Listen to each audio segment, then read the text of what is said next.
how did all this experience and knowledge funnel into what you did with the Wiz?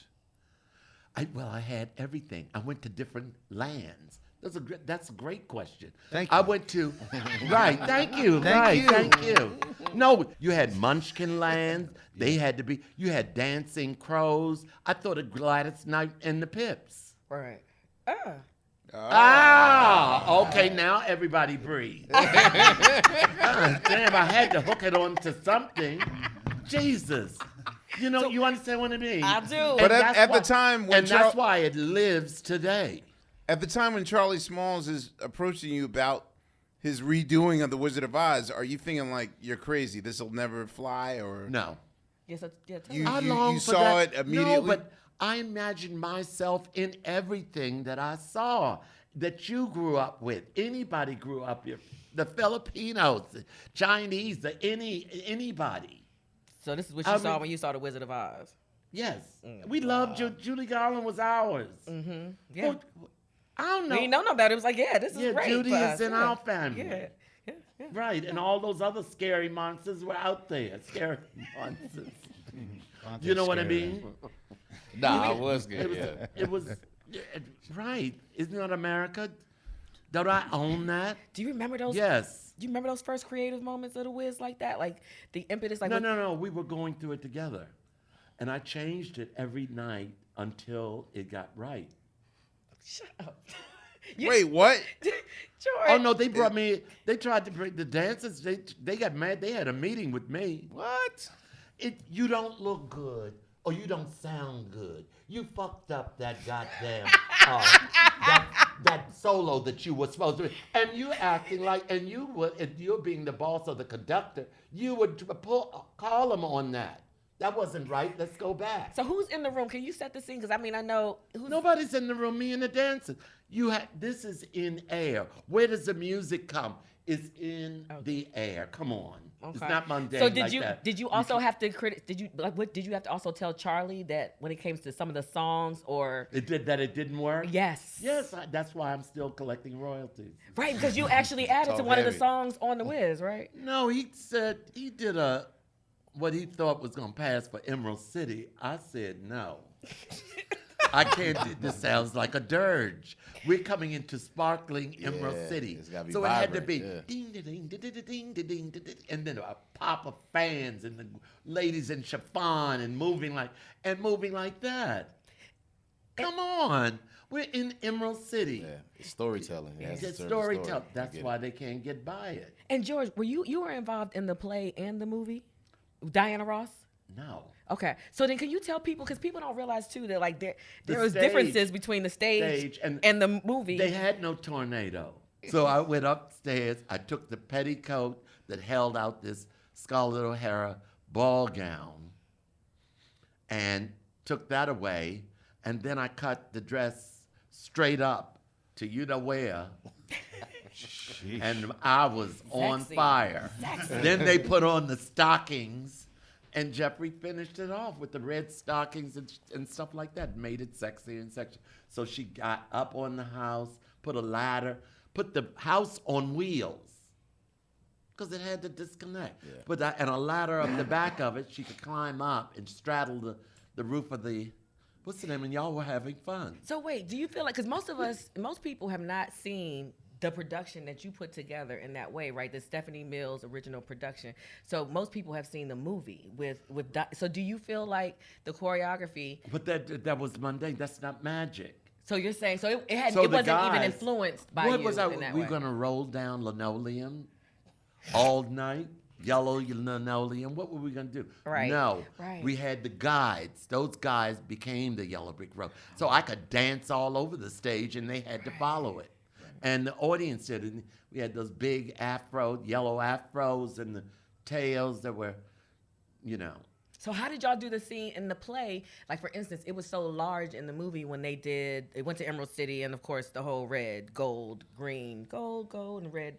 That was a part of the play as well, right? No. That's what I'm trying to figure out, because I saw it as a very young girl. I was so little, so. We did it again. Well, you saw the 80 revival version, I saw right? the Stephanie Mills Right, version. but she came back in 81, 82, Yeah, that's when I 83. probably saw it. Right. Right. So I saw the You didn't '77 see version. red or green. No, but Yeah, they I didn't do forget, that. so I'm trying to remember. That's It why was I'm, all green. You were in Emerald City. She So has can a, I ask? Wait, she has a whiz tattoo on her shoulder and No, does no, not. no, well, no. but that's for different I reasons. had I'm this just in kidding. silver. Yeah, my wish tattoo is because Charlie wrote these songs, and these songs still translated And from actually, the play to the movie. If remember in the much talked about but extremely defunct Quincy Jones episode, when he started introducing us to the Alpha 1 a.m. thing, he did mention that Sidney Lumet. Someone told Sidney, like, dude, you don't have a big dance number for Emerald City, and so they had to. That whole gold, red, yellow thing was a last minute addition to. And you didn't have an Emerald City, and we were just in green, and it had to be fierce, and it had to be sparkling, and that's why ding ding ding ding. It's just magical. I can only gauge everything by applause. How loud the applause was, not that hitting the note, just gotta hit the note. But I'm talking about the dancing. Yeah. So are we basically hearing that there was a sort of battle of the control between him and Jeffrey in terms Well, the of producer didn't want to put all the power in one person's hands. And I'm confused See, about he- Jeffrey they- Holder's role in that way, because Jeffrey Holder at the time, what was his role? Jeffrey walked out on the first day of rehearsal. Oh wow. Because he wasn't going to be the director Oh. nor the choreographer. So he was just No, he did the costumes. We went out on the road. wait, Wait a the minute. Jeffrey Holder? Is there another one? Oh, no, I just The cola nut. here's the thing. I knew of Jeffrey Holder as an actor because I saw Yes, Annie first. exactly. We got to And have then it. my mom was like, Yeah. "No, man, he was a choreographer." I was like, No, "Wait, right, he this guy danced. can dance. This big guy can dance." Yes. I did not know. He was from Trinidad. He did Baron Sandy, the island guy, half white, half black. He was in, something out. one of the 007. Yeah, I was a Bond movie. He was a Bond. James yeah. Bond. He was a Bond character, but that was his acting side. Oh no, he did dance. He did great pieces like Douglas for the Dance Theater of Harlem and his own company. Okay. And he did Prodigal Prince, which was about the painter. And So why and is I he was doing in the chorus, costumes? and I was Right. So why he doing costumes and you doing choreography? because the guy hired me after they saw Sweet Otis in the park in Delacorte.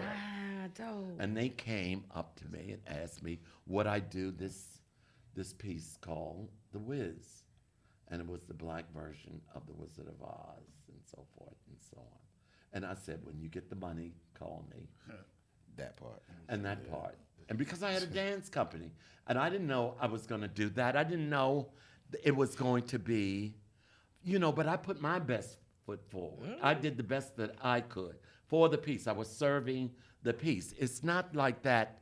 What you say, they come in with a microphone. It takes more. You got to go to books. You got to do some research. You got to do all of that. How was it teaching Stephanie to dance? You have that No, beautiful Stephanie picture. could dance. She was a kid, 15 years old. Yeah, that's right. She was- Right, and what's the name? And Hinton Battle was a trained ballet dancer that I found on the street at 85th Street, and Hidden Battle was the Scarecrow. yeah, he was a scarecrow. Really? He just died. Wow. Not too, like a couple weeks after Cheetah. Cheetah died too. All of that went on. So Jeffrey wasn't going to be the director, and Gilbert Moses, who did Ain't Supposed to Die a Natural Death, Yeah. who, and worked for NEC, Negro Ensemble Company, was going to be the director. Jeffrey walked out. I'll see you in Baltimore. And he came with the costumes. And So with all the hoopla over the Wiz, and of course, I mean, the Wiz's run in 1975 to 77. no, we were there longer than that. Well, no. Well, I know, but I'm just saying, like, the first 2-year period. I mean, to me, maybe for this generation, if you had an opportunity to see Beyonce's Homecoming in the flesh, that's what it was like to see the Wiz back in the mid '70s. I hear Like you. when it, I barely remember it. I was like 5 or 6, but I still just remember everyone's reaction to it, and it was nothing like I've ever seen before, if you will. How did it feel for that, and all the subsequent the Tonys and all the accolades? It was really unbelievable to have, that happen, to experience all that. But also, it's a personal journey too, because we all land. And I remember a stage manager saying, to me when all of this turmoil was going on, just do your job, just do your piece, and that's what I did, and did it the best that I could. I know some people didn't like it because I changed it, and you had to change the arrangement too. And the copyists were sitting in a hotel room copying it. That's why I was asking the question about music and choreography. Like, if you have to change something. Right, but we were making this up. Okay. This, and then you tell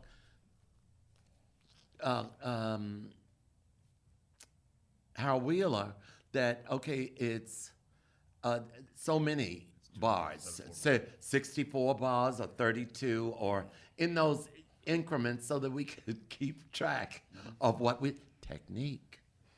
It's all down to that, not what you hear and what you feel. All of that, you make all of that.